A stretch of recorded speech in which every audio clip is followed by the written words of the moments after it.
সুপ্রভাত বন্ধুরা, কারণে অকারণে ব্লগের আমি শিপ্রা বলছি। আজকে মর্নিং ওয়াক শুরু করলাম তোমাদের রাস্তা থেকেই। দেরি হয়ে গেছে বেরোতে গো, কাল রাত্রে বৃষ্টি হয়েছে, একটু ঘুমিয়ে পড়েছিলাম। তাড়াতাড়ি করে বেরিয়েছি বাবানকে আবার স্কুল গাড়িতে তুলে এই এখন হাঁটতে হাঁটতে চলেছি। চলো দেখতে থাকো তোমরা আমি আজকে সারাদিন কি করি। আমার বাড়ি মেনটেনেন্সের কাজ প্রগ্রেস দেখো, চারদিকেই বাউন্ডারি, চারতলার ছাদে ওই ঘটগুলো ভেঙে বললাম না কালকে বাউন্ডারি ওয়াল করছে। মিস্ত্রিরা খুব সুন্দর কাজ করছে, আর সবচেয়ে বড় কথা কী বলো তো, পরিষ্কার করে রেখে যাচ্ছে। এবার এদিকের ওয়ালটাও কালকে ভেঙে রেখে গেছে, এই ওয়ালটা আজকে এসে কমপ্লিট করলে চারতলার কাজ কমপ্লিট। এবার তিনতলার ছাদে কি করব বলো তো, এই ওয়ালটা যা বাউন্ডারি ওয়ালটা আছে একটু নিচু আছে, লো হাইট আছে। আমার নাতনি আসলে না খুব ভয় লাগে আমার, যার জন্য ওটা আবার দুটো কি তিনটে ইট অনুযায়ী একটু উঁচু করব হাইটটা করে। ইনসাইডের কাজ শেষ, এবার আউটসাইডের কাজ শুরু করবে। আউটসাইডের যেখানে যেখানে প্লাস্টার ক্র্যাক হয়ে গেছে সেগুলো চটিয়ে আবার প্লাস্টার করবে। একদিকে কি বলো তো, বাড়ির কাজ হলে খুব মানে কষ্ট, মানে দিনের শেষে ওরা চলে যাওয়ার পর ওরা যতই পরিষ্কার করে দিয়ে যাক, একটা ধুলো ধুলো ভাব, বালি বালি ভাব থেকেই যায়। সেটাই আবার আমার তখন ডান্ডা দিয়ে, আর পায়ের তলায় কি যদিও চটি পড়ে থাকি তাও নিজে তো জানছি, ওই আবার ডান্ডা চালাই একটু, তারপরে আমার শান্তি। তাও ভালোই লাগে গো। ঠিকই আছে, চলুক, যতদিন পারি হোক। ঠিক আছে, মর্নিং ওয়াক থেকে এসেই আমি ওপরে এসেছি, যে কাল আসলে দিনের শেষে ওরা যখন কাজ করে যায় তখন আর আসি না, তখন আর ইচ্ছাও করে না, তো সন্ধেও হয়ে যায়। সকালবেলাটায় এসে দেখি। এখন একটু ওয়ালগুলোতে একটু জল দিয়ে দেবো, কোনো দরকার নেই, ওই আর কি, তাও একটু কাজের শখ, কাজ ছাড়া থাকতে পারি না। এই বালতিতে জল ভরে রেখে গেছে, এইবার একটু জল দিয়ে দেবো ওয়ালগুলোতে। ওরাও এসে দেয়, কিন্তু ওই আর কি, নিজের বাড়ি তো ইচ্ছা করে, আর কিছু না, না করলেও কোনো দরকার নেই। ভাবলাম তোমাদের সঙ্গেও গল্প করি, আমারও কাজটা সারি। একবার আমি জল দিয়ে যাব, তারপরে ওরা এসে আবার জল দিয়ে কাজ শুরু করে।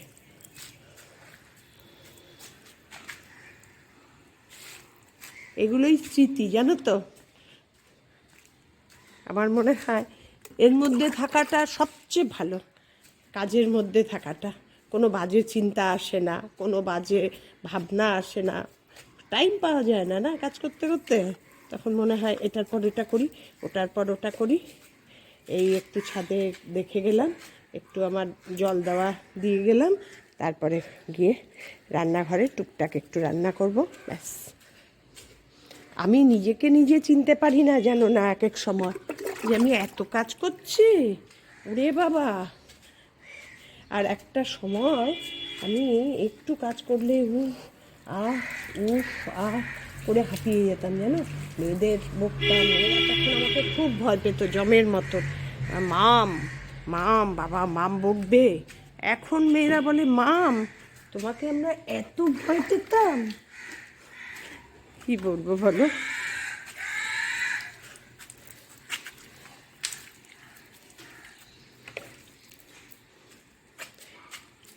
এটা আজকে মনে হলো একটু ক্যামেরা বন্দি করি, তাই করছি।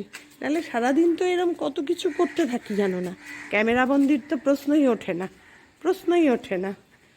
মেয়ে, বড় মেয়ে কালকে বায়না করেছে আজকে লাঞ্চে লুচি। বায়না ঠিক না, ও জাস্ট ওর মনের কথাটা জানিয়েছে, বায়না ওরা করে না, আমি নিজের থেকেই করি গো। ওরা একবার যদি কথাটা কোনো মতে বলে ফেলে, তারপরে ওরা 10 বার না বলতে থাকে, না না করতে হবে না, এই করতে হবে না, তুমি একা একা করবে। হ্যাঁ, কিন্তু আমার মাথায় যখন ঢোকে ওটা তো আমি করবই। এর জন্য এই জীবনের শুরুতে সব এনার্জি জমিয়ে রেখেছি, জানো তো, এখন সব করব বলে। আমি এখন নিজে অবাক হয়ে যাই যে আমি এত কাজ করছি। আমি এত কাজ করতে পারি বাবা। আর কি বলবো বলো, হাসির কথা, নিজেকেই নিয়ে নিজে হাসি। আর তোমাদের সঙ্গে এখন কথা বলতে বলতে এমন হয়ে গেছে না, মনে হয় আমার, তোমরা একবারে আমার বাড়ির লোক, ঘরের লোক, সব কথা না বললে মনে হয় যেন ভাল লাগে না। এত ক্লোজ হয়ে গেছি এই কদিনে, নিজেকেই নিজের অবাক লাগে যে এইটাও আমি গল্প করছি, এরকম মনে হয়। ঠিক আছে, জল দিয়ে নিই সবগুলোতে একটু, তারপরে নিচে গিয়ে কি করি তোমাদের দেখাচ্ছি। চলো দেখতে থাকো, আমার সঙ্গে থাকো।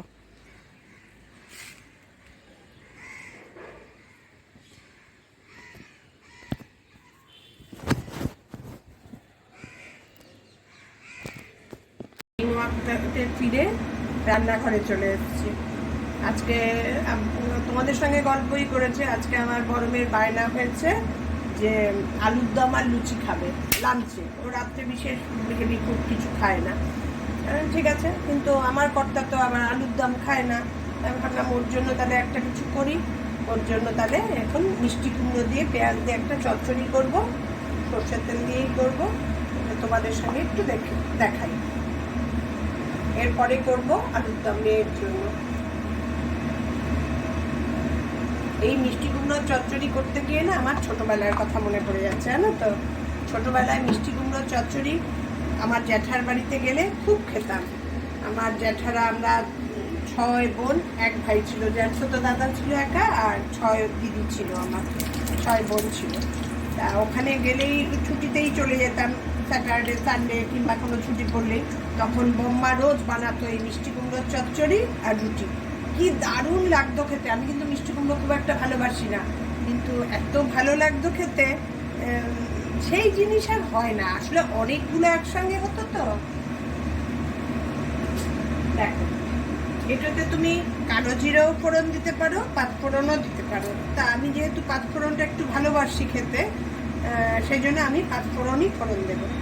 কালো জিরাও দিতে পারো, ওটাও দিলে খুব টেস্ট হয়।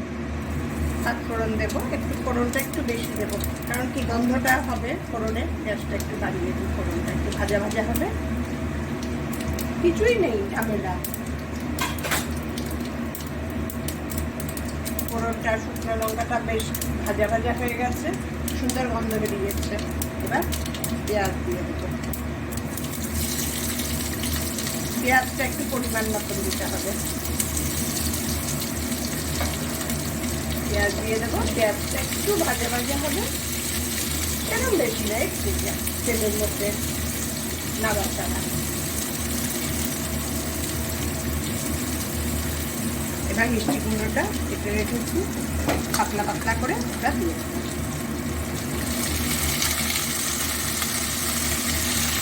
এটা করে রাখলে কি বলো তো, আমার কর্তার জন্য কোনো চিন্তা নেই, মিষ্টি কুমড়ো খাওয়ার কোনো অসুবিধা নেই। আমি ওর খাওয়ারটা ভীষণ খেয়াল করি গো।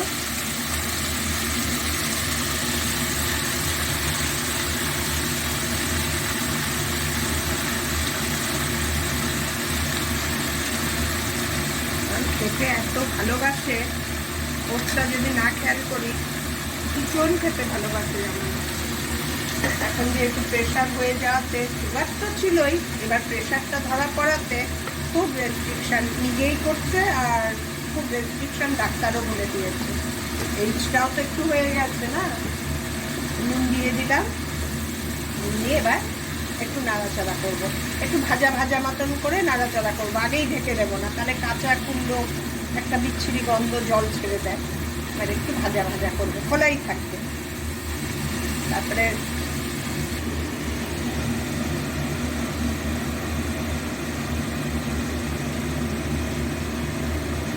এর সঙ্গে একটা ফেলে রাখা কাঁচা লঙ্কা দিয়ে দিলাম, একটা না দুটোই দেবো। ও একটু আবার ঝাল ভালোবাসে। দিয়ে নাড়িয়ে চাড়িয়ে এবার রেখে দেবো, একটু ভাজা ভাজা হোক, তারপর দেখাচ্ছি। এবার একটু হলুদ দিয়ে দেবো এই ভাজা ভাজার মধ্যেই, কারণ নালে একটা কাঁচা হলুদের, বেশি দেবো না, অল্প একটু দিলেই হবে।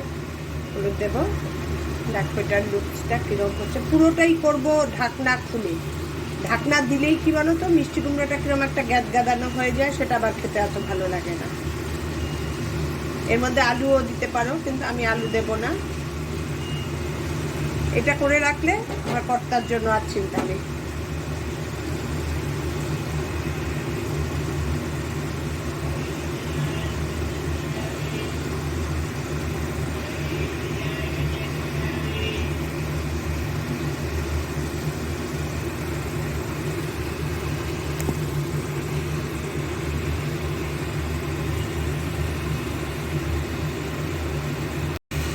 আমার মিষ্টি কুমড়ো চচ্চড়ি কমপ্লিট। এবার এর মধ্যে ওপরে একটু ধনে পাতা ছড়িয়ে দিয়ে ব্যাস গ্যাসটা অফ করে ঢেকে দেবো। ব্যাস হয়ে গেল। 5 মিনিট লাগে গো। মিষ্টি কুমড়ো হতে তো বেশিক্ষণ লাগে না, কিন্তু খেতে খুব টেস্টি হয়। আর লুচি টুচির সঙ্গে খেলে তো আর বলার কথাই নেই। কমপ্লিট। আমি এখন তোমাদের আলুর দম করে দেখাবো। আলুর দম দেখো, একটু একটু অন্যরকমভাবে করব, একটু রিচ করে ভালো করে করব। দেব হোয়াইট অয়েল দিয়েই করব।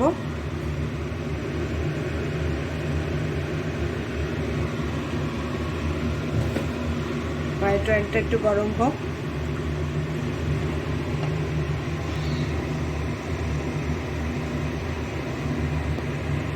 তার মধ্যে গরম মশলা ফোড়নে দেব।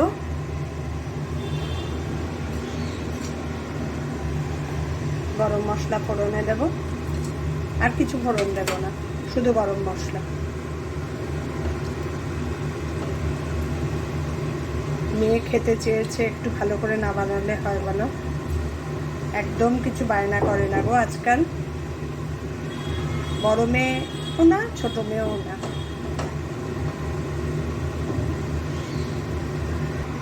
এবার কুচিয়ে রাখা পেঁয়াজ দেব।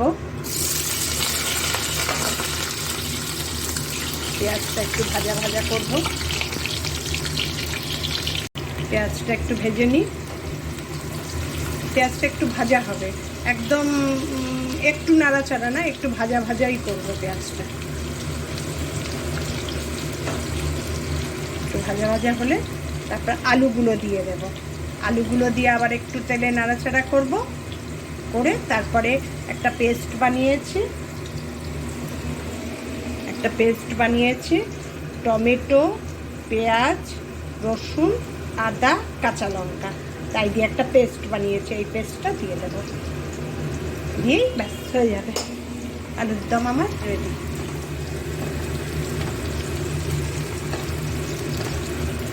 পেঁয়াজটা একটু ভালো করে ভাজা ভাজা করে নিই, কাঁচা পেঁয়াজের গন্ধটা একদমই যাতে চলে যায়। একবার ভেবেছিলাম কি পেঁয়াজ ভেজে, টমেটো ভেজে তারপরে পেস্ট করব, তারপরে ভাবলাম না, এতটাও রিচ করব না, কারণ অফিস টফিস করে তো, পরে বেশি শরীর টরীর খারাপ হয়ে গেলে ভয় লাগে আবার। এবার আলুগুলো দিয়ে দেব। সিদ্ধ করে রেখেছি প্রেসারে। একটু সিদ্ধ না করে রাখলে কি বলো তো, আলুর দমের আলুগুলো মানে ভালোভাবে নুন টুন ঢোকে না, এই জন্য। আর আমরা তো আর সেই দোকানের স্টাইলে ওইভাবে করতে পারবো না, বাড়ির স্টাইলেই করব, একটু ভিন্ন স্বাদ। এবার একটু নুন দিয়ে দেব।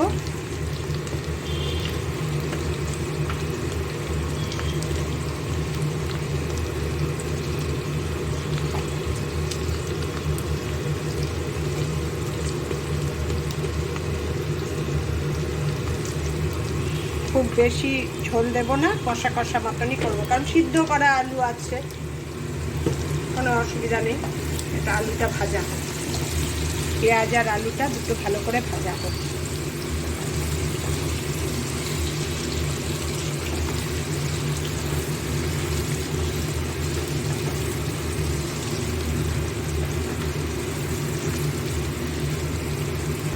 আলু আর পেঁয়াজটা ভালোই ভাজা হয়ে গেছে। এবার দেব হচ্ছে মশলার পেস্টটা। এবার ঢেলে দিলাম।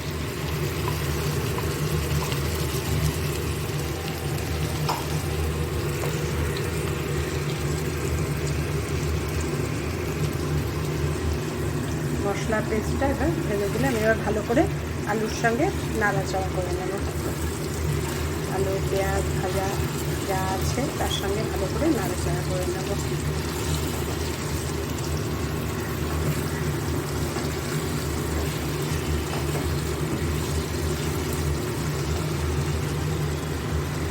এবার এর মধ্যে দিয়ে দেব হলুদ,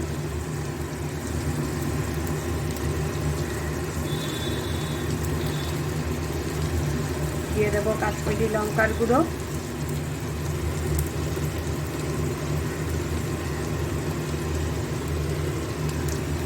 এবার একটু সব মিশিয়ে দেবো।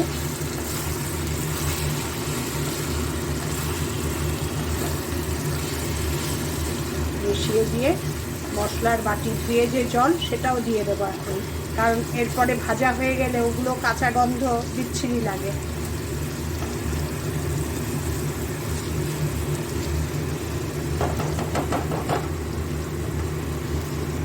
এবারে মশলার পাত্র ধোয়া জলটাও দিয়ে দেব।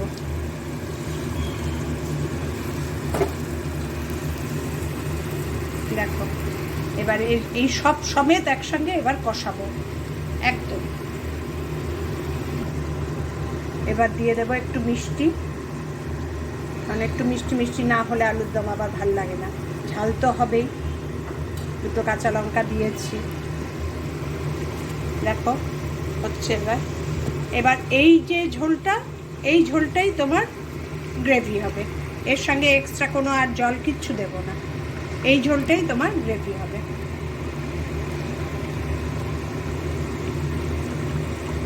ঝোলটা দেখো হচ্ছে এইরকম ফুটছে অবস্থাতেই এবার গ্যাসটা সিম করে ঢেকে দেব। এবার ভেতরে গ্যাসটা আগে সিম করে দিয়ে অনেকক্ষণ ধরে ফুটছে, এবার ঢেকে দেবো। এর ভেতরে এই সব হবে। এবার তোমাদের ফাইনাল লুকটা হয়ে যাক, তারপরে দেখাচ্ছি। আমার আলুর দমের ফাইনাল লুক দেখো, একদম ওই যে বাটি ধোয়া জলটা দিয়েছি ওটাই ঝোল, ওটাই। এবার মেয়ের বাড়ি যখন পাঠাবো বাটিতে ঢেলে তোমাদের দেখাবো। এবার লুচির জন্য ময়দা মাখি গিয়ে লুচির জোগাড় করি। হ্যাঁ, লুচিটা ভেজে নিচ্ছি, সব রান্না কমপ্লিট। লুচি ভেজেই মেয়েকে দিয়ে দেবো।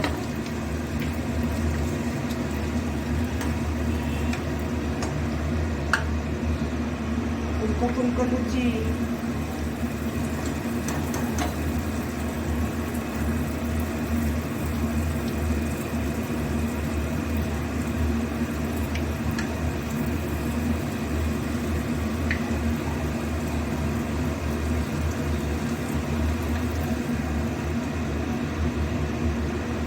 লুচি আলুর দম কি খাবার শখ ভাবো, লাঞ্চে খাবে।